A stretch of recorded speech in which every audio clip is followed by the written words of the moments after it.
بسم الله الرحمن الرحيم به نستعين نحمده ونصلي ونسلم على رسول الكريم أما بعد السلام عليكم ورحمة الله تعالى وبركاته.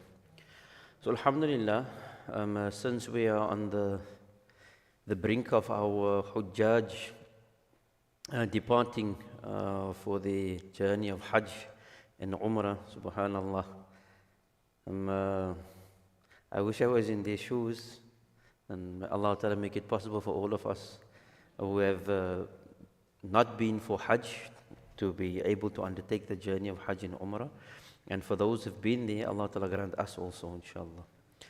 So today, in preparing the slides, initially I didn't think that it was actually going to be so much that I wanted to mention today. But as I started preparing the slides, it actually came to quite a bit of work. So I would like to therefore actually start without any further delay. I'm just scared that we might run out of time, and we can also appreciate because of the weather. Some people might come late, some people might not be able to come at all, especially those who will be walking to class. May Allah Ta'ala reward all of those who are here, mashallah. May Allah Ta'ala grant that all of these raindrops will be means of Allah Subhanahu wa Ta'ala's rahmah upon you. So just to continue, I would sort of like to do a synopsis and a summary and a rounding off, especially for those who will be going for the Hajj. And in regards to this, I prepared what I consider to be some of the more important topics just to touch on again. Especially, I covered it into three sections. That number one is a discussion on the difference between the arkan and the wajibat of Hajj. So that we must clearly know what are the arkans of Hajj and what will be the result if I don't do any of those actions. What are the wajibat of Hajj and what is the consequence if I don't do any of those actions. And then I just, after that, as a second discussion, because those two are also linked, go into some of the violations of Hajj and Ihram, and after that I conclude with some general advices, inshaAllah. So may Allah Ta'ala make it beneficial for all of us, inshaAllah. So just again coming to the arkans and wajibat in Hajj. Now it is only in Hajj where in the Shafi madhab we have a distinction between arkan and wajib, or rukun and a wajib. Generally in the Shafi madhab, when we speak about something being fard, we also refer to that same thing as being wajib.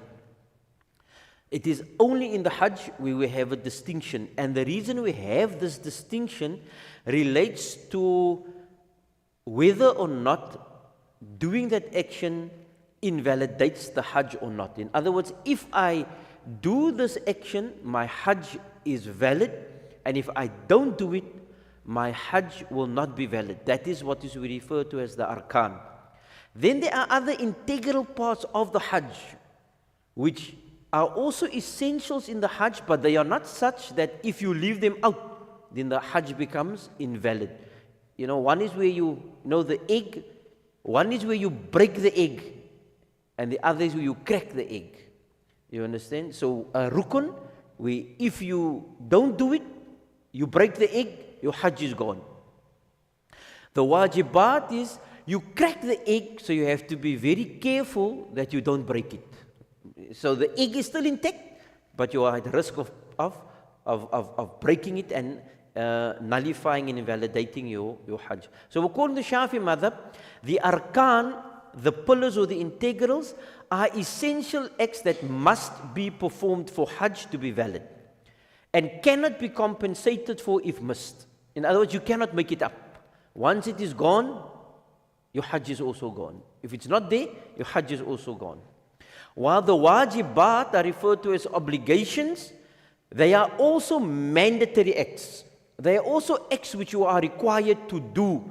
However, if missed, it requires a penalty of either a sacrifice or something, if you are not able to make the sacrifice, but it will not invalidate the Hajj. So that is the cardinal difference between the two. One, it is an integral part, and if not done, it invalidates the Hajj, and the other is also obligatory to do, but if you don't do it, it will not invalidate the Hajj.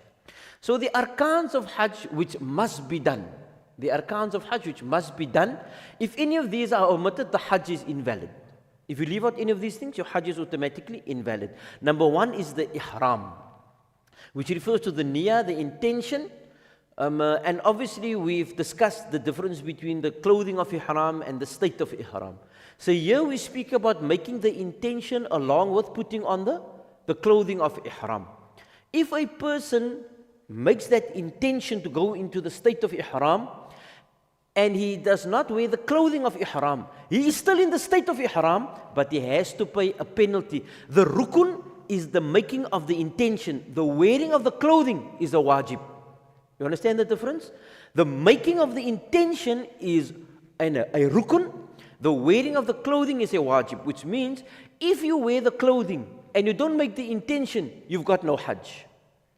But if you make the intention and you don't wear the clothing, you still got a Hajj, but there's a crack in your Hajj for which you need to make a compensation, either a dam. We come to what are the different violations and what are the penalties for them. So here when we speak about ihram, that's why you see it's mentioned the niyyah or the intention. No intention, no Hajj, even if you don't wear the clothing. But to complete it, you have the intention along with the clothing of the ihram. So it's important to make a distinction between these two things, the actual making of the intention and the wearing of the clothing. Then wuquf at Arafah, al-Hajj Arafah. And we know that the wuquf of Arafah, it is possible from the time of wuquf, which means zawal, on the day of the 9th of Dhul Hijjah, until the morning Fajr. Until the morning Fajr. The morning of the 10th of Dhul Hijjah. So which means staying or passing through Arafah for a period of time. Now, some ulama, in terms of this wuquf, the word wuquf means waqf. And waqf literally means to stop or to stand. That's why if you want somebody to stand still, in Arabic, you give him a command, you say to him, qif. Qif means stop or stand still. And therefore, because of this, some ulama take a very strict interpretation, and they say that you must have your feet touch the ground of Arafah. So, to some extent, your body must touch the grounds of Arafah. And that's why some of the ulama in the Shafi madhab say that the flying over does not suffice.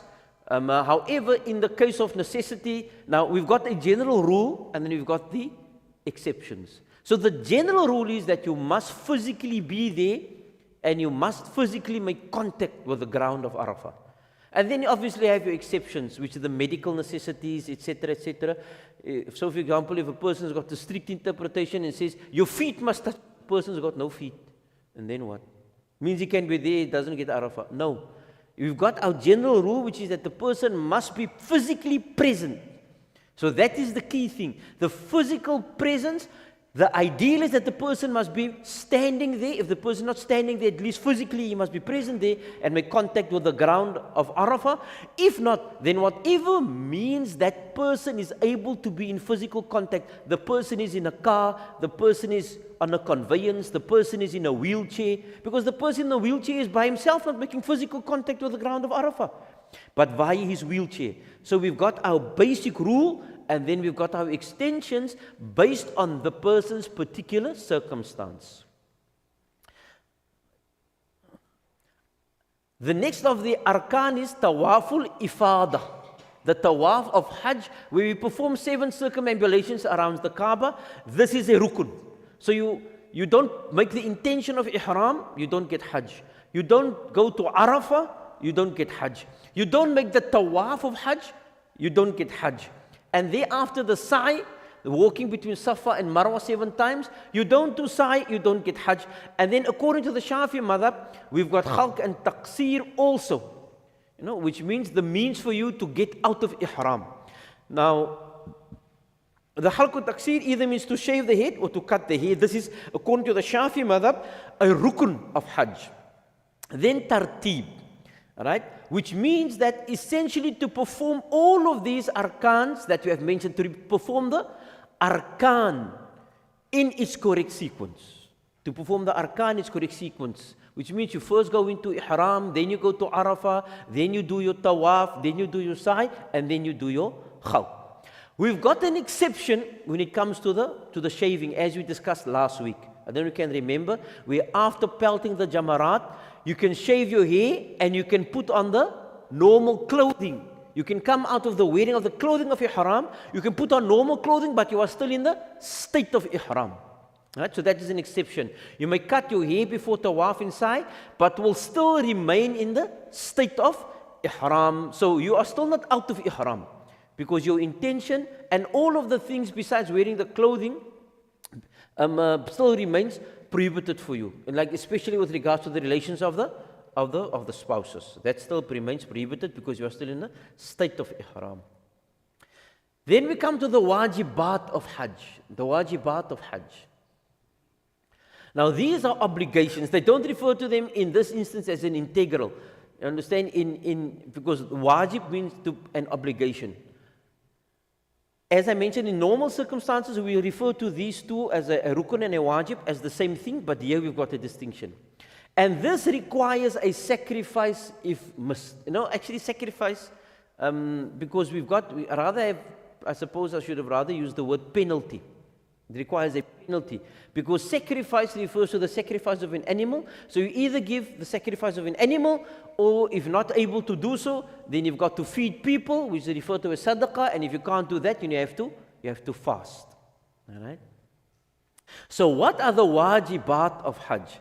So these, if any of these are omitted, the Hajj is still valid. As I said, the egg becomes cracked. In the one, the egg is broken, the other one, the egg becomes cracked. But a sacrifice, a dam, is required to compensate. Now the word dam in Arabic literally means blood. Dam literally means blood. So why it is referred to as a dam? Because you have to cause the flowing of the blood of an animal as a sacrifice and a compensation for the violation. So what are these wajibat? Ihram at the miqat. Now this referring to the miqat, that you go into the state of ihram from the miqat. So this is if the person comes from outside for Umrah. He comes in, or if the person comes for Hajj only. Coming from outside. Now we normally put on our ihram at the miqat, and then we come in for Umrah, because we do tamattu Hajj. So when the person goes then into ihram for Hajj, it is not necessary for him to go back to the miqat, because when he initially came to Makkah, then he put on the ihram. And then when the person then remains in Makkah, this is why we have the tamattu Hajj, and we have to do a slaughtering, a sacrifice for having been given the opportunity to perform Hajj in this way. Otherwise, you'd have been required to go back to a miqat, put on your ihram for Hajj there, and then come back and perform the Hajj. Whereas now, you come in with the ihram from the miqat, and then once you are in Makkah, you do your Umrah, you come out of the ihram, and then you are permitted to go back into ihram from where you are in Makkah. Right? So if you don't put on come into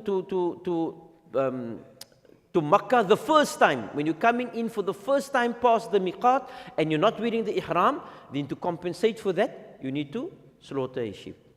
Spending the night at Muzdalifah. Right, staying in Muzdalifah. So being in Arafah is a rukun, then we go to Muzdalifah. Muzdalifah is not a rukun of Hajj. It is from the wajibat of Hajj. So staying in Muzdalifah after performing the wukuf at Arafah, at least for a portion of the second half of the night, ideally until Fajr. Now, here again, amongst the different madhahib, we've got different views. In the Shafi madhab, those who are elderly and sickly, after the second part of the night, in other words, the night becomes divided into two parts. And it depends obviously whether it's summer or winter, when you will determine from the time of Maghrib until the time of Fajr. Then you have to estimate between those two what time is Maghrib, what time is Fajr, so that you can more or less estimate what will be the half of the night. So it is ideally preferred that you must also, for a portion of the second half of the night, also be on Muzdalifah And for the elderly and sickly, once the second part of the night has entered, which means they will be there for a few moments, then the elderly and sickly, and sometimes we refer to also as children, they are allowed to leave. Why are they allowed to leave? Because in the morning after Fajr, when the bulk of people go, the volume of people that will be proceeding to Mina and then into Arafah and then into Maf, into Makkah for the Tawaf is so great that it will become very difficult for those people to cope in those crowds. So as a concession for them to make things easier, they are allowed to move after the second part of the night has entered, and the remaining people are encouraged to stay until Fajr, to perform their Fajr Salah there, and then thereafter to go into Makkah and to perform at least first Mina to Pelt, and then from there to Makkah. So spending the night in Mina. So staying in Mina during the nights of the days of Tashriq. This is from the wajibat. So again, if you go and do your pelting, and then thereafter you come back to your site in Mina, alhamdulillah. If you go off Mina, you pelt the morning or during the day, then you go into Azizia to your accommodation, and you come in back to Mina, and even to spend a portion of the night there. No problem. No problem. This is according to Ahnaf. According to us Shafis, we have to be back before Maghrib. Because according to Shafi, you have to spend the entire night there. According to the Ahnaf, they only need to spend a portion, they come during the course of the night. We have to be there before Maghrib so that we can spend the night there. If we don't do that, then we have to pay a dam. And also, importantly to note, every violation carries its own penalty. So it's not like you can add up the violations and slaughter one sheep. No. It is one sheep slaughtering per violation. So in every case, if the 11th night you're not there, you have to make a slaughtering. Second night, the 12th night, again a slaughtering. So it's not like you don't come to Mina at all and then you slaughter one sheep. No. We must bear in mind that for each and every violation that we do, it is an independent, separate penalty. You can't add up and then just slaughter one sheep for all of them. And in the tawaful with the pelting of the jamarat, the ramyul jamarat, stoning of the jamarat, this is also a wajib of the Hajj. It is not a rukun. If it is not done, you have to pay a penalty, but your Hajj is still valid. Then tawaful wada, the farewell tawaf, performing the farewell tawaf before leaving Makkah, this is also a wajib. Now the reason it is important for us to be clear on these things is because this is very often where the disputes come in. This is very often where the disputes come in. You understand? So it's clear, and we must understand very clearly what are the arkan. If I don't do, my Hajj is invalid. What are the wajibat? Because people assume that all of these actions are from the wajibat. And that if you haven't done it, they say, oh, your Hajj is your Hajj is gone, your Hajj is finished. You understand? Which is not the case. So key differences in the Shafi madhab, between the Shafi madhab and other schools of thought, is that the cutting of the hair, unlike some schools that consider shaving or cutting the hair as a wajib, according to the Shafi school, we consider it to be a rukun, which means it is something that must be done. Something that must be done, and it is the means for you to come out of the ihram, out of the state of ihram, besides the clothing of ihram. Then tawaful wada, it is considered wajib by the Shafi, Hanafi and Hanbali schools. Okay, so according to us, tawaful wada is considered wajib, which means it is not a rukun of Hajj. Which means if you don't do tawaful wada, your Hajj is still correct. Some people, then if you haven't made wada, oh, your Hajj is regie because they did the Kaaba gaan groete. No, your Hajj is still correct. Your Hajj is still correct, but there is a shortcoming in terms of the tawaful wada, for which you have to then do a compensation. There's a penalty. So then we come to the penalties. So penalties according to the Shafi madhab. In the Shafi madhab, penalties, fidya or dam. Now here I mentioned penalties for fidya and dam because for some you don't need to slaughter a sheep if you don't have the means. So the slaughtering of the sheep, it is always the start. But in the Shafi madhab, we believe that there is what is referred to as khiyar. You've got a choice. You slaughter the sheep, you're not able to, then there's option 2, you're not able to, there's option number 3. Ideally, because to slaughter the sheep is not always possible for everybody, you understand? But then if you're not able to, in order to take the benefit of having the best possible Hajj, you go to option number 2 or you go to option number 3. So in the Shafi madhab, penalties for Hajj and Umrah violations depend on the severity of the act. So it depends on what you did. Depending on what you did, some things you will do, it will invalidate your Hajj. And irrespective of what you do, you can't fix it. You can't fix it, like leaving out one of the arkan. If you leave out the rukun, your Hajj is invalidated, you can't fix it. The only thing you can do is come back on another occasion to perform your Hajj. All right? Then there are other things for which you've got the options, which if you do it, like the wajibat, then you have a crack, so you can fix it. You can fix it. Right? So it depends on the severity of the act, with options for fasting, charity, or sacrifice. You either fast, but the sequence is actually other way around. No? It's actually first the sacrifice, then the sadaqah, and then the fasting. So in here it is mentioned from the least up, but actually it is other way around. And I think for most, probably the easier is to give the sadaqah. It's probably easy to give the sadaqah. That's why you must take extra money with also, inshallah. And these are generally available for minor violations, whilst major violations necessitate specific mandatory sacrifices. So the types of penalties that you get, according to the Shafi school of thought, if a person in ihram commits a prohibition intentionally, they often have a choice of penalties. Okay, so this is where we come in Shafi, we have got a choice. So there's the violations in Hajj. For the most of it actually relates to the state of the ihram. It relates, number 1, to the state of ihram, if you do something in there. Number 2, if you leave out one of the arkan. And number 3, if you leave out one of the wajibat. Those are the 3 areas where the penalties basically apply. Okay, so it's either a sacrifice, a dam of a sheep or a goat.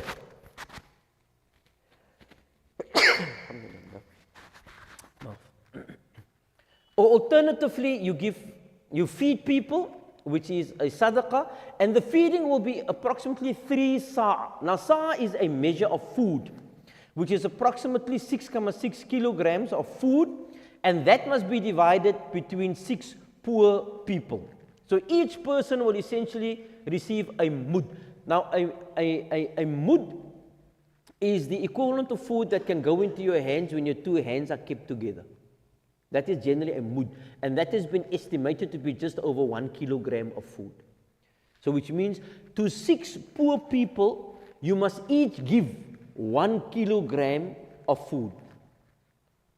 And in most instances, it would be dates would suffice. So dates would suffice. You don't need to go and make bunchi curry and then give 6 people, like, you know. If you can, alhamdulillah. The easiest option that is available, it is either to buy dates, or alternatively to buy rice or barley, etc. Or alternatively, you have to fast for 3 days. You have to fast for 3 days, and this fasting has to take place whilst you are still in Makkah. But obviously, you can't fast during the days of the day of the 10th, the 11th, the 12th, and the 13th. So if you commit a violation, you have to ensure, ideally, you will have sufficient days after that to be able to do the fasting. Now, the challenge that we have is that when these rulings were made, traveling was a lot more simpler than we have it today. Because when these rulings were made, people were generally in control of their travel. Whereas now, the Haji is not in control of his travel. You've got a flight going on a particular date and time, you miss it, sorry, your problem. You got a flight on a particular day of departing, if you miss it, your passport will be endorsed, and you might not get the Umrah or Hajj visa again after that. But in addition to that, either way, you'll have to buy a new ticket. So that automatically, I mean, we were looking at Umrah ticket prices now and looking at prices of 20,000 plus for Umrah tickets. I mean, that's not even in Hajj. I'm sure that the Hajj tickets now are probably also in the region of about 20,000 rand, if not more, unless people had, bought the tickets early enough. But especially since the flights now, in this period of time when so many things happen in the world, can you imagine how flight prices escalated? So this then poses a challenge. Because if the person had committed this violation, when people were still in control of their travel, the person could obviously delay his travel. And there's another important masala that I'll come to also towards the end, where the issue of traveling becomes problematic. So here the person, he could delay his travel until he fasted 3 days in Makkah, and after that he could leave. You understand? And people either traveled on their own or they traveled in caravans, and normally after the Hajj, the caravans would not also leave immediately. Or if the person was traveling with a group, we could tell them that, look, I need to do this. If they could delay, it wasn't a problem because people were in control of their travel. Nowadays, it's not the same. So this then becomes a challenge. So if the person is now able to have enough days to fast the 3 days, then the person is able to do so. But if not, then you will find that for most people, from the 15th of the Hijjah, the Hujjaj start leaving. So after that, obviously it becomes a problem for the person to comply with this ruling of the 3 days of fasting in Makkah. So then we must have in our mind the understanding of ittaqullah haqqa tuqati. Fear Allah Ta'ala as you must fear Him. But if you are not able to, wattaqullah mastata'tum, then you fear Allah Ta'ala according to your capacity. So ideally you should be fasting there. If not able to because of your travel arrangements, then there's nothing you can do about that. Then you have to come back, and whatever days you were not able to fast there, you have to complete here when you come back. And that is also why it would be then preferred, rather, instead of the fasting option, to take the sadaqah option. That's why I say the easiest of the three is essentially the sadaqah option. So if a person now does a violation, if you can manage it and you want to now go for the maximum benefit and reward, you slaughter a sheep. But if not, then give the sadaqah. Because if you're going to go for the fasting, you might just find that you won't have enough days. And fasting there in the heat is obviously also no easy task.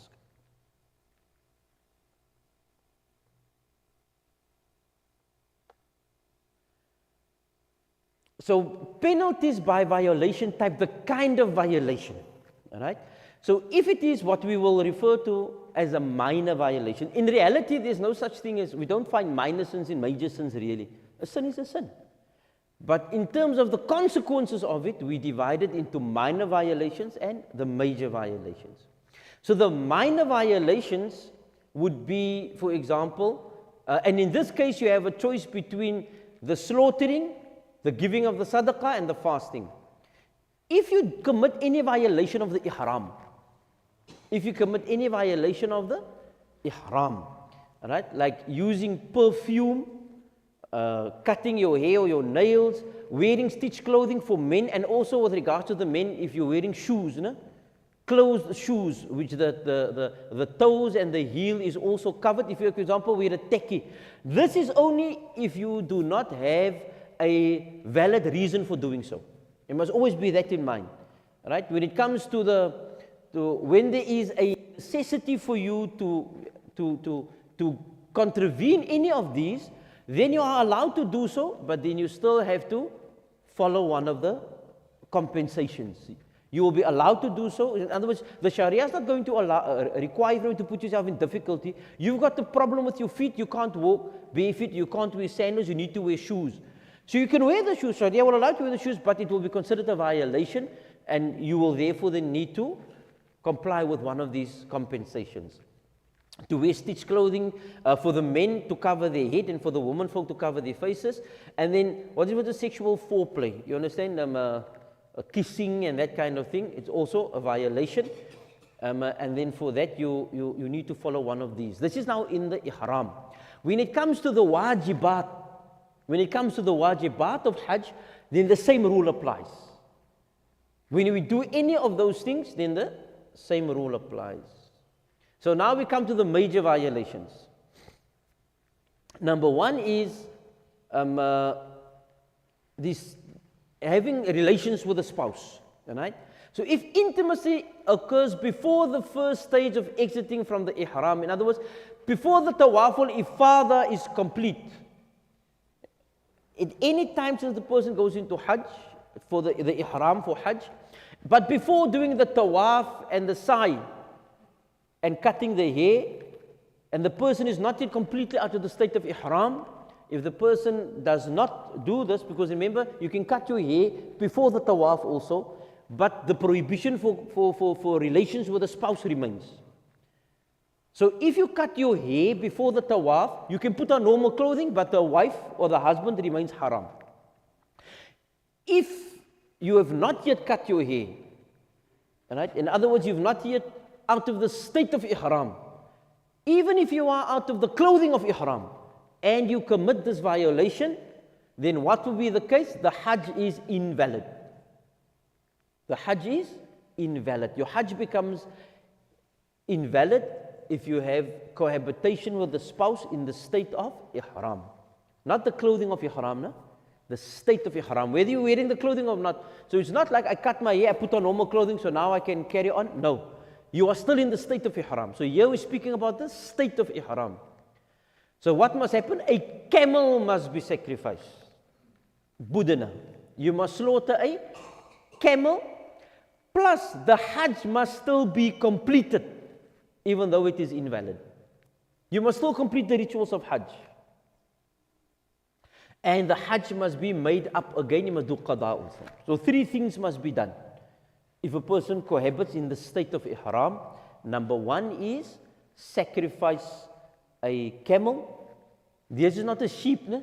And this is klein speeltjies, this groot, because these are groot dinges. And camels, you're looking easily at about 100,000 rand, depending on the quality of camels that you get there. So if you intend to just think carefully before you do this, can you afford the camel?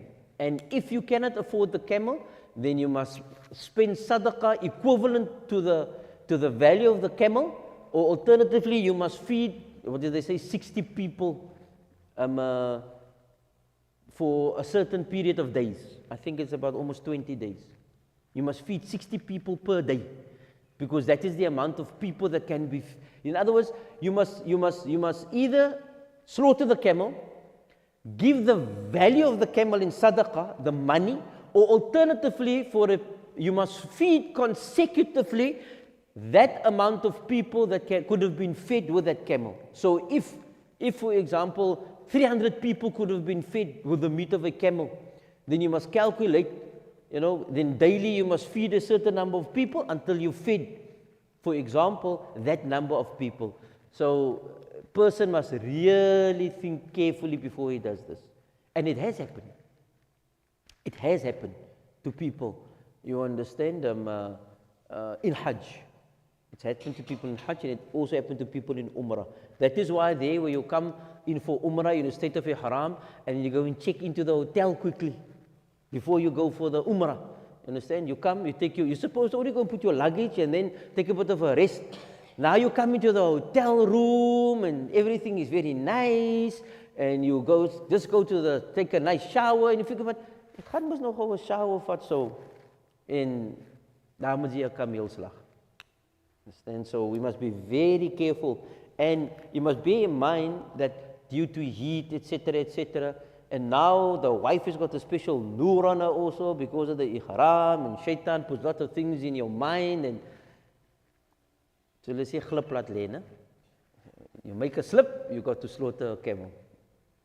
So you must be very, very careful. Then skipping a wajib act, all right? So this requires, it is considered a major violation, but the penalty for it is the same as the violation in ihram, because that's why I say it's referred to as a minor, but it's actually still major because you're in a state of ihram. So here again, you don't have to slaughter a camel. The camel is only required for when you commit the act of cohabitation. All right, though? And that's why I actually have a special discussion on it afterwards, and then skipping a wajib act. Skipping a wajib act.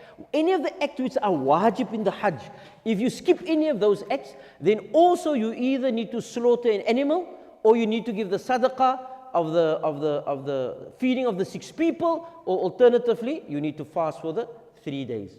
Then hunting or killing game animals. These are wild animals.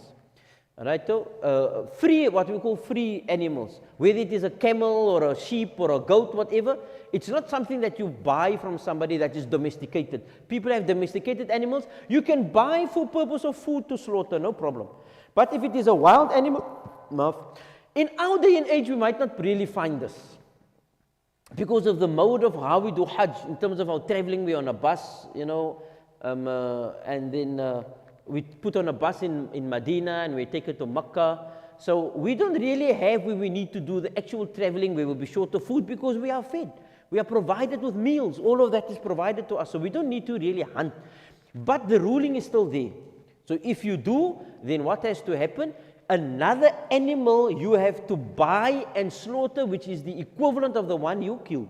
If you kill an animal, you've got to, a camel, you've got to buy a camel. If it's a sheep, you've got to buy a sheep and slaughter it, and the meat of it needs to be distributed to the poor people. And then cutting plants and trees.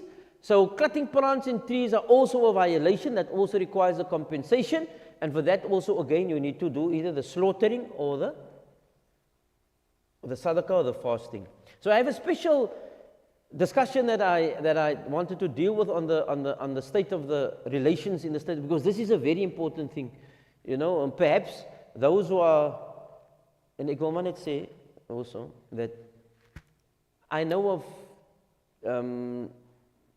2-3 incidents where people had this violation, where they had to slaughter a camel, and it wasn't all young people. It wasn't all young people. You understand? Because now, even you are more senior person, you are there, because it happened with senior people also. You are there and you're in ihram, and you know, and the zamzam, and anything can happen. So don't assume that, you know, this is probably youngsters what you self can control. No. Senior people also. Senior people also, because sometimes, you know, funny things can happen. And it might just be that the person and his wife, they are generally people who are romantic with each other, etc. So now on the Hajj also, they're enjoying the Hajj, and you know, there's this excitement of it and everything, and it can happen. So it invalidates the Hajj and Umrah. And I think that is the one thing that we must really keep in front of us. So engaging in sexual intercourse before the first tahallul, which means before coming out of the ihram, involves the shaving, cutting of their hair after returning from Arafah and Muzdalifah for Hajj, and after Sa'i and Umrah, nullifies the Hajj or the Umrah. It nullifies the Hajj and the Umrah. And the penalty for it is a budana, or a badana, which is the offender must slaughter a she camel or a cow and distribute its meat amongst the poor of the Makkah sanctuary, people who stay in Makkah. Then there's an additional obligation that the Hajj and the Umrah must still be completed despite being invalid, and must be made up immediately thereafter. In other words, qada. Now you can perhaps make up the Umrah, because you've now come in. So what you can do, you can go back to the miqat, or you can back to Masjied Aisha, and you can put on ihram again and go into ihram for Umrah, and you can perform Umrah again. But how do you make up the Hajj? Because now you have to apply again, etc., and all of those things. And you must bear in mind, if this, as they say, it takes 2 to tango almost, no? So there's 2 people's Hajj who's spoiled. So it's not one camel. And who must do the Hajj over again? 2 people. So you can imagine what a serious offense this is, and how careful a person should be with regards to this. If a person is unable to perform the Hajj again, right, or he cannot afford a camel, or he cannot afford a cow, then he must fast for 3 days in Hajj and 7 days upon returning home, and feed the poor people with the equivalent of the value of a camel. All right. So if you cannot afford the camel, but you must still come and do the qada, no? This is just relating to the camel.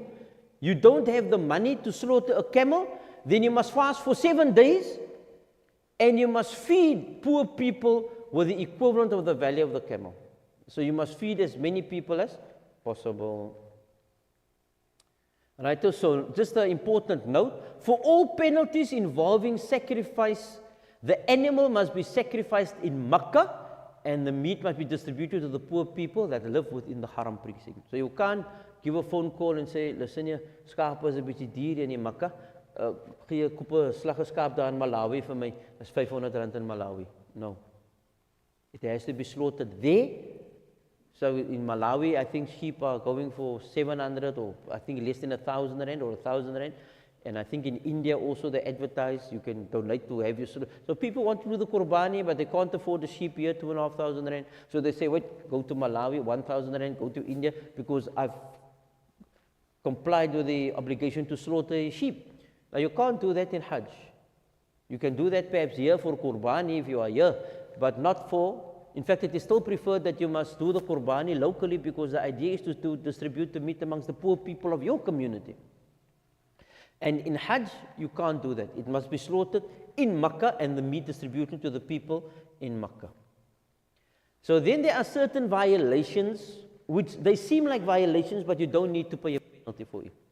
Normally, if you were to brush your hair or your beard, you know, and the hair falls out, then you would be required to pay a penalty. However, if it falls out and breaks off by itself, you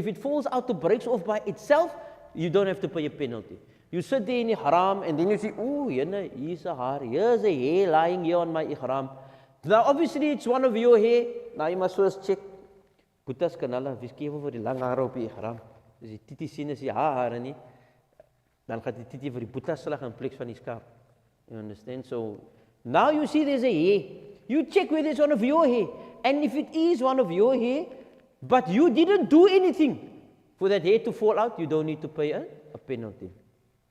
If there is a medical necessity, so if a person has got a medical condition, then they may wear the items which are generally prohibited. So you're not allowed to wear stitched clothing, but you can't otherwise, so you wear stitched clothing. You're not allowed to wear closed shoes, but you can't otherwise, you wear the shoes. You're not allowed to cover your face, but because of some condition with your skin and the sunlight, it can irritate it or it causes it to itch or whatever, and you have to scratch it, so you have to wear something over your face. Any of these violations, then you are allowed to wear it, but you are still required to offer the penalty. As I explained earlier also, you must still do the dam. And if you, for example, in Umrah, you've got children with you. Now that child then does something which constitutes a violation of the rules of Umrah, for example. They won't wear on Hajj from outside because you can only go for Hajj once you are 18 and older. But now there's a child with you for Umrah. That child commits a violation. Then that child does not need to pay a penalty. Why not? Because the child is not yet baligh, and if a person is not yet baligh, the Sharia does not regard that person to be mentally accountable, to be legally rather accountable. Now, a very important discussion also relates to experiencing menses hayd in Hajj. And I suppose the same can also be for the Umrah. All right? So if a lady experiences menses and must depart before the essential tawaf al-ifada, this is the tawaf of Hajj, all right?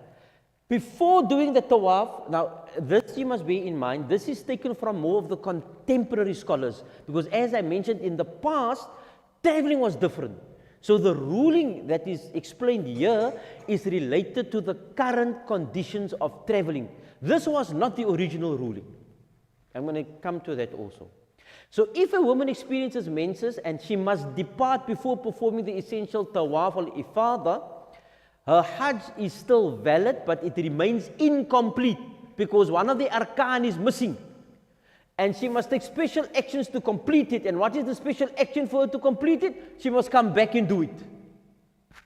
She must come back and do it. In other words, the Hajj remains suspended and incomplete until she does so. The Hajj is not invalid because she had a valid reason for not doing the tawaf. The tawaf is the only action of Hajj in which tahara is necessary. You can do the sa'i without being in a state of tahara. You can be on wukuf without in a state of tahara. You can pelt the jamarat. You can be on mina. You can do everything. There's only two things for which a person requires from in terms of ibadah. Tahara, which is the salah and the hajj. Reading your Quran also requires tahara, but I'm not just speaking in terms of physical ibadah that we do. All right? It is the tawaf and the salah. Because tawaf and salah are regarded to be similar. You've got 7 major actions in the salah, and similarly, you've got 7 circumambulations. So each one of those rounds around the Kaaba represents one of the essentials of the salah. So now a person, he's been on Arafah, he's been on Muzdalifah, and now the morning of Muzdalifah or anywhere in between. Something happens, but the person must now go to do the ziyarah, the tawaf al-ifada. The lady is in a state of Hajj, which means she cannot do tawaf. Now what must she do? The Sharia requires from her to wait until her menses ends. Wait until her menses ends, then she cleans herself, and then she goes to perform the tawaf. Then she goes to, which means during that period of time, she stays in a state of ihram. She remains in the state of ihram because the menses does not affect the state of ihram. She remains in the state of ihram until she becomes clean, and then she goes to do the tawaf, and then her hajj is complete. Then her hajj is complete. The problem is if she needs to depart before she comes in a state of purity where she can do the hajj. Right? So now, if this is the case, the lady is in a state of menses, then what should happen? The immediate advice is to delay her departure. This was possible in the past. This was possible in the past. If at all possible, and then the tawaf al-ifada is a rukun of the hajj. So she delays the travel until she comes into a state of purity. She can clean herself, she can continue then, and she does the tawaf to complete the hajj, and then she can come out of the ihram and she can travel home. She can travel home. All right? So the ideal would be for the lady to delay. However, if the departure is unavoidable, she cannot otherwise. All right? Then there's 2 options. Option 1 is, will it be possible for that lady, because if the lady has to travel, the hajj is incomplete until she does the rukun, can that lady come back and do that rukun again? The problem is staying in the state of ihram. Staying in the state of ihram. Right? She will leave in ihram, leave Makkah, but remain in the state of ihram.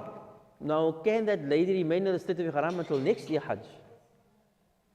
Or can she remain until she's able, okay, she can't is now, but she can come again in September. You understand? She can come back for when people come for Umrah, so she can come back at that time. She can save money, come back in September, and then to come and do that tawaf, and then also to perform Umrah with it. Can she stay in ihram? Because remember, she can put on other clothing, but being in the state of ihram, which means that until she does that, her husband can't touch her. Husband can't touch her. All right? Then she returned to do the tawaf, returned to Makkah, once in the state of cleanliness, in the state of purity, to perform the tawaf al-ifada. The husband's constraints, which means that if married, you cannot engage in marital relations until you return and complete the tawaf. So I don't know if you're doing Hajj now in May, and you can only come back again in September, the husband can wait until September. That is essentially, so that is if the lady is able to go home and come back again, right? Because of the travel arrangements. So I'm sure you can come to appreciate that it puts quite a bit of a constraint, and it puts a difficulty on the person. If you cannot return, and what referred to in Sharia, that emergency or certain kind of special circumstances gives concession. Emergency necessity, ad-darura, referred to as darura. Due to a necessity, what would normally be forbidden becomes permissible. A person is on the brink of dying due to hunger, he can eat haram. You understand? So, under dire necessity, if a person comes under certain circumstances, then that which is ordinarily prohibited becomes permissible. That the emergency or the necessity permits that which is normally forbidden. So if returning is impossible due to visa requirements or travel restrictions, for example, we know that you only get one Hajj visa. Nowadays, I suppose under the new system, when we had the previous system, only first-time Hujjaj was allowed. And I believe they do have that criteria where they give preference to the first-time Hujjaj, but only with the new system, if you're South African applying for your second Hajj, only if the quota that is being made available is not filled by people who come for Hajj for the first time, then only they will give it to somebody who is coming for the second time. Right? Then what should a lady do under those circumstances? She should wait until the latest possible time before she needs to leave Makkah. Now remember, in terms of how people travel, I mentioned you will be taken to the airport at least 8 hours before your flight, which means you can't wait until that time to go and do this tawaf. Which means the latest possible time that will leave enough time for this lady to go and perform the Hajj and also do her necessary preparations for her travel back home. That is what is meant by the latest time. Right? Then what she does, she cleans herself to the extent that she is able to. Right? Clean yourself thoroughly. Take precaution. In order for, there's bleeding involved. So in order for the blood, not, number one, ideally to soil the lady's clothing, nor to soil the mataf. Nor to soil the mataf. Alright, sanitary protection to prevent blood from dripping in the haram and more so to soil the lady's clothing also. Then you perform the tawaf al-ifadah, even in that condition. Even in that condition. Why? You will now fall under the category of people who has been given the concession to do so in that condition. So you do that, and if you've not done your tawaf, you do your sa'i is not a problem. You can do your sa'i, but tahara is not a problem. So the concession only applies to the tawaf, because you don't need to be in a state of tahara for the sa'i. It's not a problem for a lady to do sa'i in the state of hayd. Not a problem, because tahara is not a requirement. We are speaking here only about the tawaf, because tahara is a requirement for the tawaf. So the remainder of the things she can do, no problem, after she's done the tawaf. The concession applies to the tawaf. You then receive a concession to do the tawaf in that state, but because you are given the concession, you are required to do a sacrifice. You are required to do a sacrifice. It would either be for that lady, a husband probably needs to arrange to slaughter a sheep, alternatively to give the sadaqah. And as I think I've repeated it a few times, the better option for us to do, or the easier rather, is to make the sadaqah. Alternatively, that lady needs to fast. And then my disclaimer. In spite of all of these advices I've given you, especially with regards to the violations, it is always better if you consider yourself to have made a violation, consult with the ulama that are traveling with you. Because you must bear in mind we are dealing with fiqh, and within fiqh, we do also find within the same madhab variances of opinions. What I've explained to you regarding these violations, and also with regards to, for example, the lady in hayd, what she has to do, you understand? This is a contemporary mas'ala. Because previously the lady in hayd, like in Hazrat Aisha's case, she had to wait until she was clean, and then Nabi Sallam told her to go to Tan'im and to come back and then to perform a tawaf. In the same way, that was possible, and because people could delay traveling. However, as things change, the ulama need to re-look. So you might be traveling with someone that might have a different view to what I've expressed here today. What I've expressed here today is in terms of my understanding what the contemporary scholars today are advising us. Number one, if you find yourself experiencing your menses, you delay until you become clean. Alternatively, if you can't delay because you have to travel, you have to decide, will you be able to come back? If you decide for that option, you'll come back to do it. Then what will happen? You'll have to stay in the state of ihram, which means all the prohibitions of the state of ihram applies until you come back and do that tawaf. Alternatively, you take the concession, You clean yourself, you prepare yourself, you do your tawaf, and obviously you'll do your sa'i after that, but the sa'i is not affected by the fact that you're in a state of Hajj, and then you pay the penalty, which is, I think everybody can agree, the better option, the safer option. However, as I'm saying, when you are there, experiencing something, or you are considering yourself to be in a violation of any of the rules of Hajj, always rather consult a scholar that you'll be traveling with, or some scholar that is accessible to you, but don't just do your own thing, because the idea is to ensure that you do a Hajj Maqbool, Hajj Mabrur. Alhamdulillah.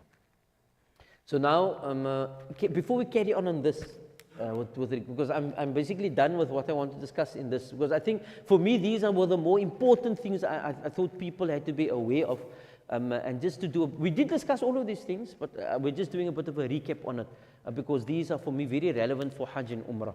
So I don't know if there's any questions, because I know that this one about the Hajj is normally a very important question for the ladies. So there is in terms of what the contemporary scholars have mentioned, there is a solution. And again, if a person is experiencing a medical condition that makes any of the acts of Hajj difficult for that person to perform, the general rule would be that you would consult with an alim, and then if you are taking the concession, just remember that there will be a penalty attached, and for all of those violations generally, other than the cohabiting with a spouse, it will be either a sheep, or it will be a sadaqah, or it will be the fasting, of which the three, sadaqah is the better. So any questions just on those, something that I may not have specifically mentioned that you want to ask, or you have a concern about, or even if it's something that I did mention or somebody didn't understand nicely. Any questions on those things? Yes.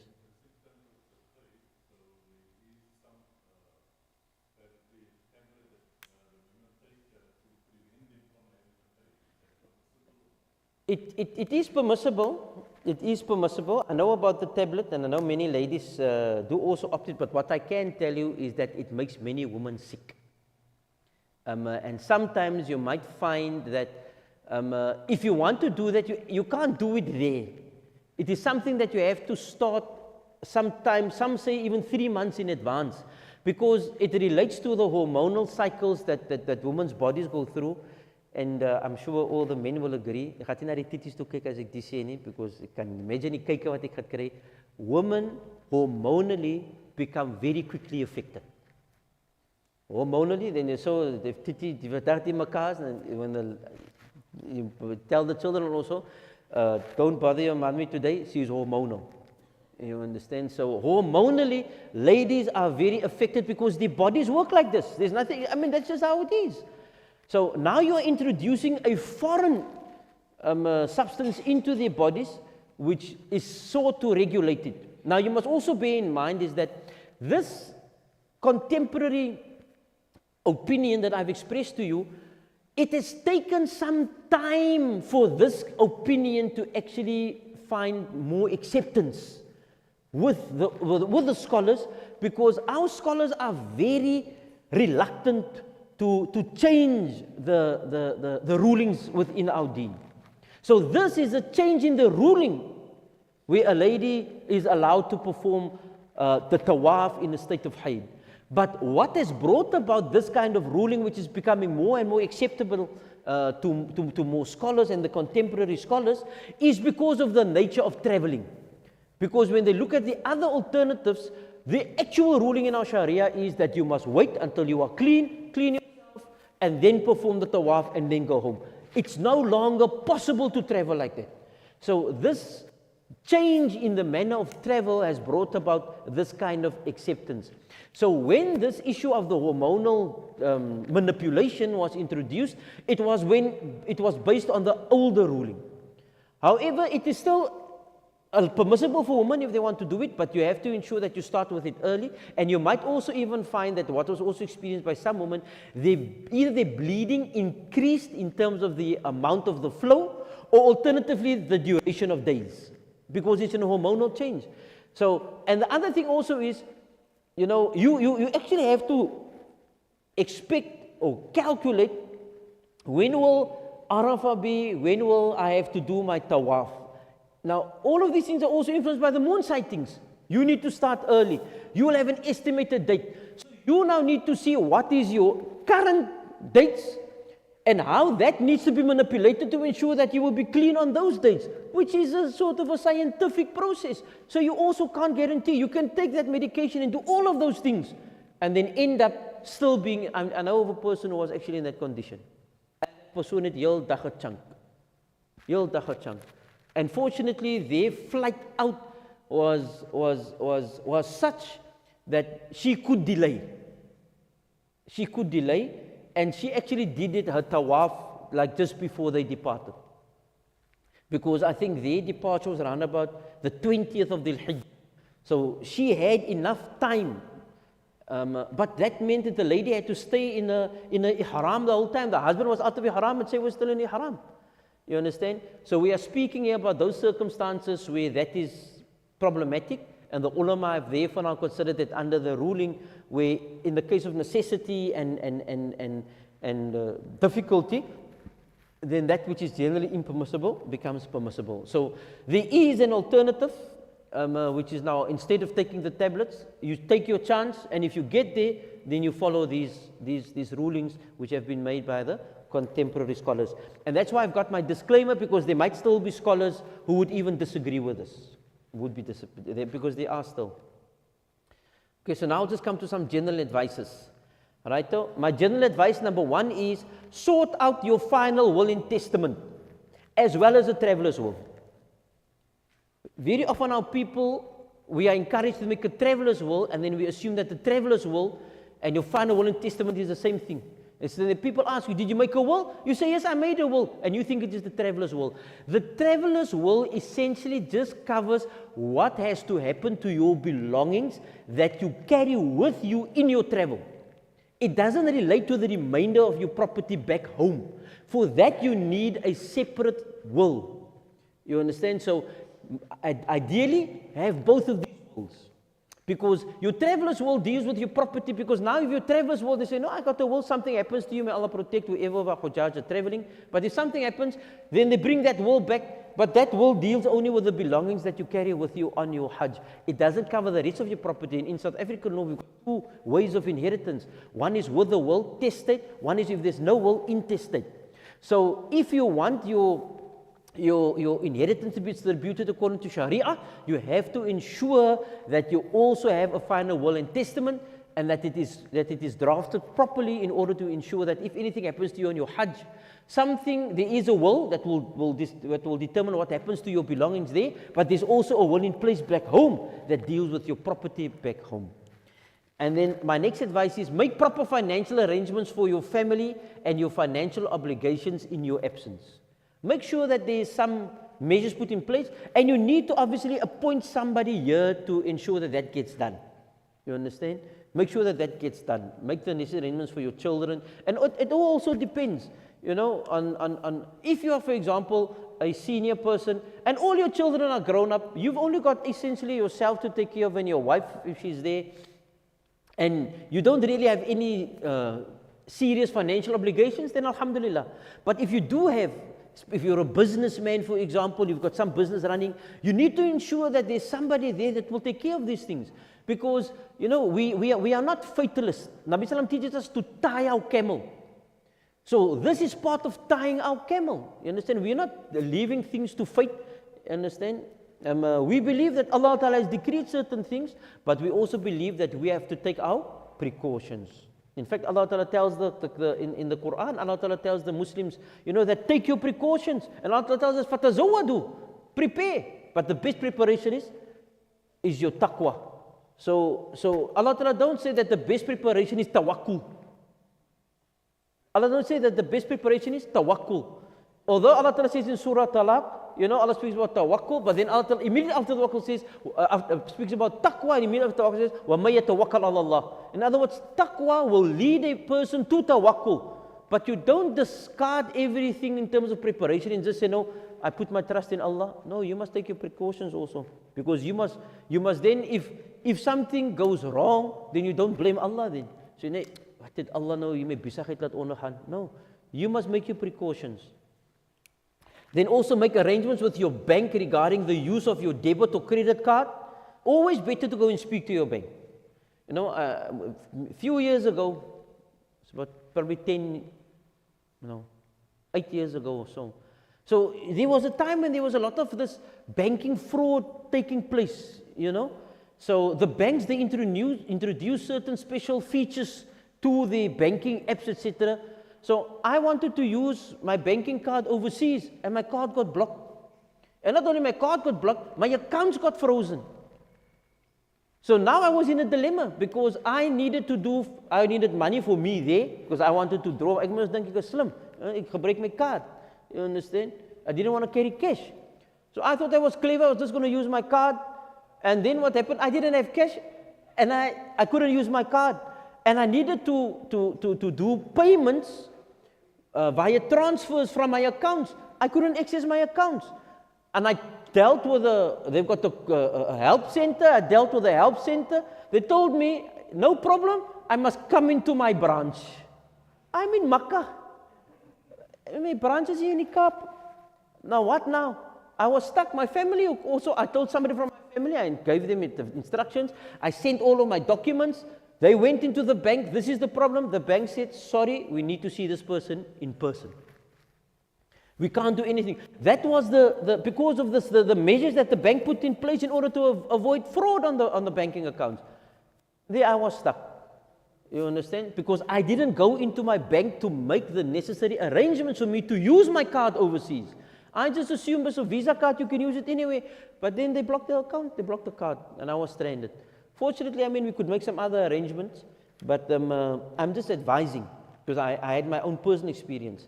Inform your bank and inquire from them regarding using internet banking. Because nowadays, everybody using internet banking and cell phone banking. Be proactive and engage with your bank regarding those things, because you don't want to assume that it should work because you use it here. Because the other thing also is that the internet settings for Saudi is very different from ours.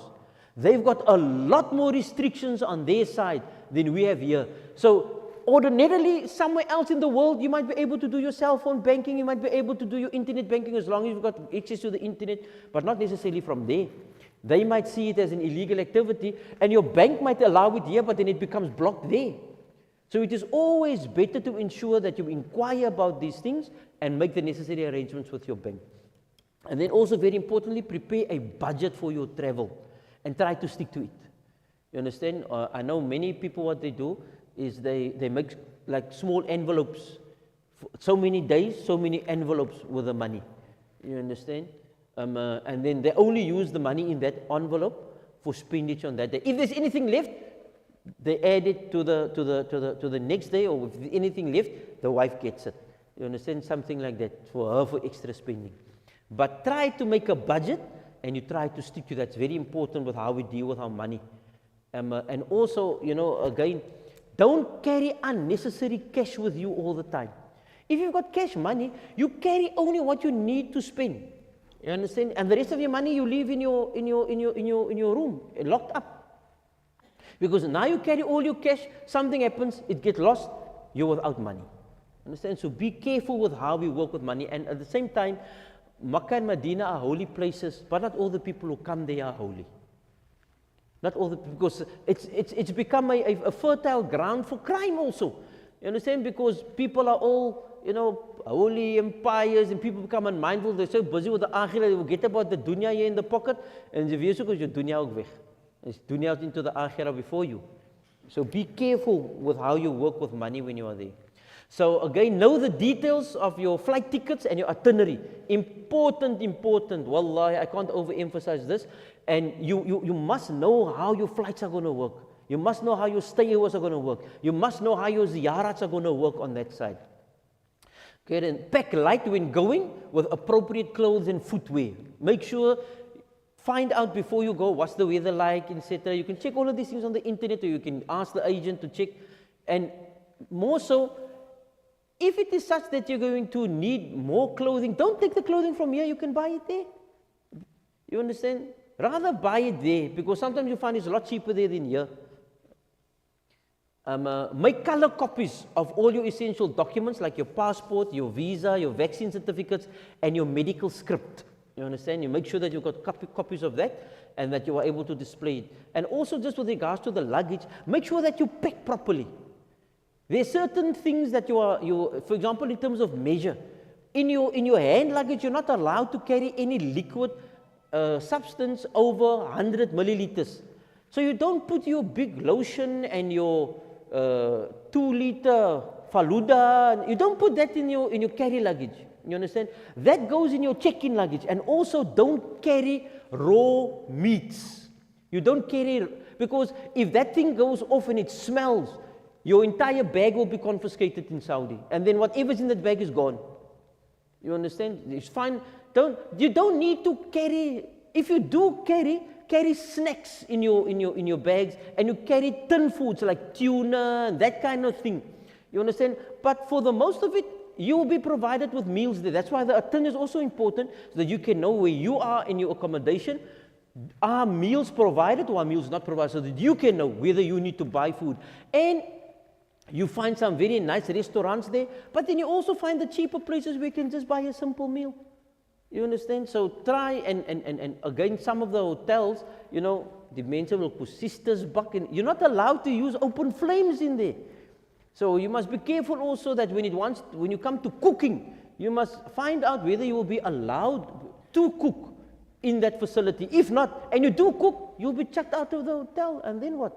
Then it causes a whole problem and unpleasantness. So carry that kind of food that will be easy to prepare. In fact, ideally something that will be ready. And it's not necessary, you know, take the steak and the chops and the sausage and ek like to lekker burgers, or take burgers also with. No. You are on Hajj, your occupation should be with how you fill your time with preparedness for Hajj. There is meals available, and simpler the meals the better, because you don't want to spend too much time in eating also. And also, for traveling, you don't want to sit with stomach problems. You understand? So you keep your meal simple, and ideally try to eat a lot of fruits. You understand? So take a lot of dried fruits also with you. Take some biltong with you, dried fruits with you, nuts, those kind of things which are nutritious, but it's actually a nibble. You understand? It's a snack. It's not actually a meal. And then importantly, also carry a letter from your doctor if you have any chronic or special medical condition. So if anything happens to you, then that letter will serve. The doctor must state there what is your condition and what is your current course of treatment. So if anything happens to you, the people there will know that this person is suffering from this, and this is his condition. Prepare a bucket list of du'as. You have a list of names. And sometimes people come and greet us, and people go to make one of the catch-all du'as that we must try to include is, oh Allah, grant forgiveness to all those who requested me to make du'a for them. Grant forgiveness to all those, because the hadith mentions that all the people who perform Hajj, as well as the people for whom the Hujjaj make du'a for, all of them will be forgiven. So it's important, and please include me also in your du'as. And then carry your own set of books. Carry a small Hajj guide, carry a Ziyarah guide, so that you can always just check up on these things. If you are there, you're going to go for Umrah tomorrow, just, you know, read up again what is necessary for Umrah.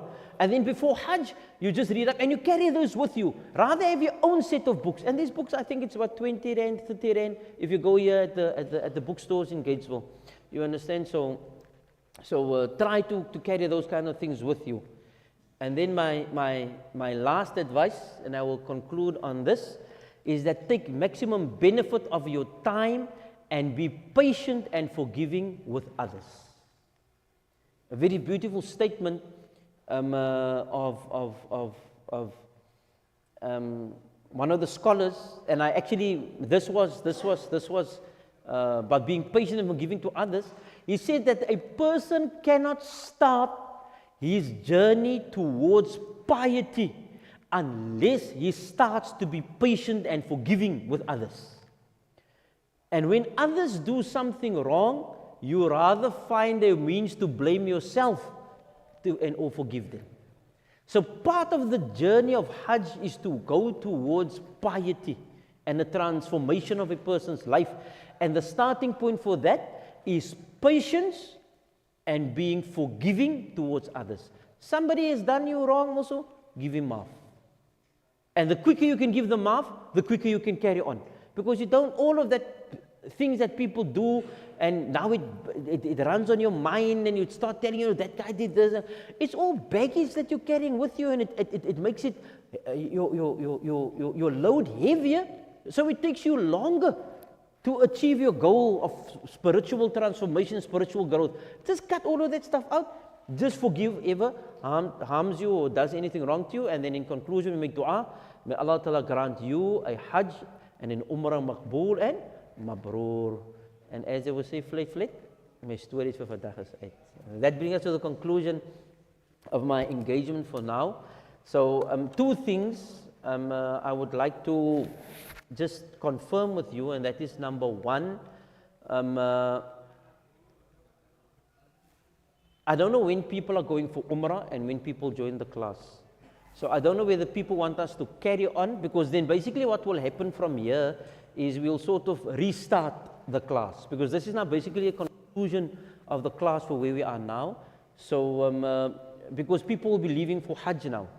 So we either stop the class here, and then we can, after the Hajj season, again start with a Umrah class, and then we can do the Umrah class specifically focusing only on Umrah. Or alternatively, if there are people who will be going for Umrah after immediately or shortly after the Hajj, because I do think that there are people going for Hajj also into Muharram, etc. I mean for Umrah. So then we can continue with the Umrah, but then people need to indicate to me whether they want us to start like from the beginning of Umrah and carry on, or whether there's any specific parts of the Umrah that they would like us to discuss. So that is the one thing. And then the second thing is that if there's any recommendations that anybody would like to make in how we can make the class more beneficial, then I would appreciate that. If you don't want to send it to me personally, then you can send it to Buta Shahid, or you can send it. We've got that Hajj and Umrah WhatsApp group also. But I would appreciate some kind of feedback also with regards to your experience in the class, so that I can know how I need to improve things in order to make the Hajj and Umrah class more beneficial for others and a better experience for others. Because the whole objective of all of this is how each and every person can perform a Hajj and an Umrah maqbool and mabroor. Because if I've been able to contribute anything to that, then obviously I'm hopeful that inshallah Allah subhanahu wa ta'ala on that basis will grant me a share of it, and more importantly Allah will grant it also to be a means of my forgiveness. Ameen ya Rabbal Alameen.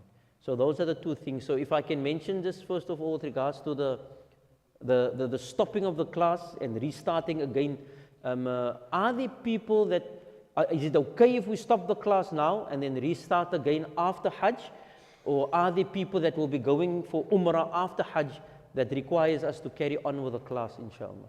Because we'll just basically, I'll do a restart, because if you consider we've been having this class now for about 3 months almost, I think.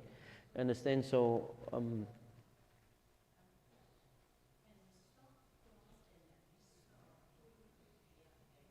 okay, so are they saying we stop now and then we restart after Hajj?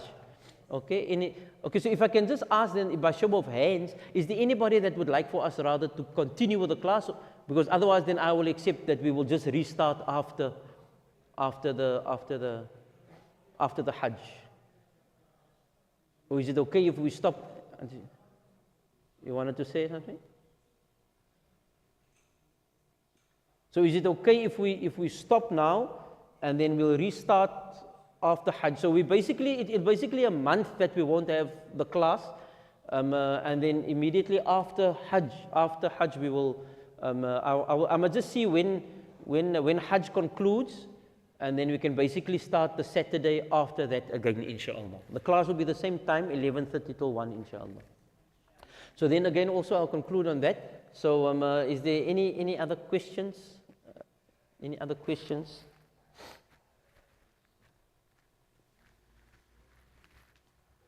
Because if there's no other questions, then I say Jazakallah to each and everybody who has attended this class, and I hope that what we shared in the class is beneficial, and I hope also that Allah Ta'ala, on the basis of what you could have gained here in this class, will make your Hajj and Umrah journey easier for you, and that Allah Subhanahu wa Ta'ala grant you Hajj Maqbool and Hajj Mabrur. And please don't also forget to mention us in your du'as. Amina ya Rabbal Alameen. ربنا تقبل منا إنك أنت السميع العليم وتب علينا واغفر لنا وارحمنا إنك أنت التواب الرحيم. ربنا ظلمنا أنفسنا وإن لم تغفر لنا وترحمنا لنكونن من الخاسرين. لا إله إلا أنت سبحانك إنا كنا من الظالمين. اللهم اجعل حجهم حجا مبرورا وسعيهم سعيا مشكورا ذنوبا مغفورة وأعمالهم أعمالا صالحا مقبولة وتجارة لن تبور يا نور يا عالم ما في الصدور أخرجنا وإياهم من الظلمات إلى النور يا رب العالمين. اللهم اغفر للحجاج ولمن استغفرهم الحجاج. اللهم اغفر للمسلمين والمسلمات والمؤمنين والمؤمنات يا رب العالمين. اللهم اشفي مرضانا ومرضى الجميع وارحم موتانا وموتى الجميع الذين شهدوا لك بالوحدانية ونبيك برسالة وماتوا على ذلك. اللهم إنا نسألك من كل خير ما سألك منه نبيك حبيبك محمد صلى الله عليه وسلم ونعوذ بك من كل شر ما استعاذك منه نبيك حبيبك محمد صلى الله عليه وسلم وأنت المستعان وعليك البلاغ ولا حول ولا قوة إلا بالله العلي العظيم. وصل اللهم على سيدنا ونبينا ومولانا محمد صلى الله عليه وسلم. سبحان ربك رب العزة عما يصفون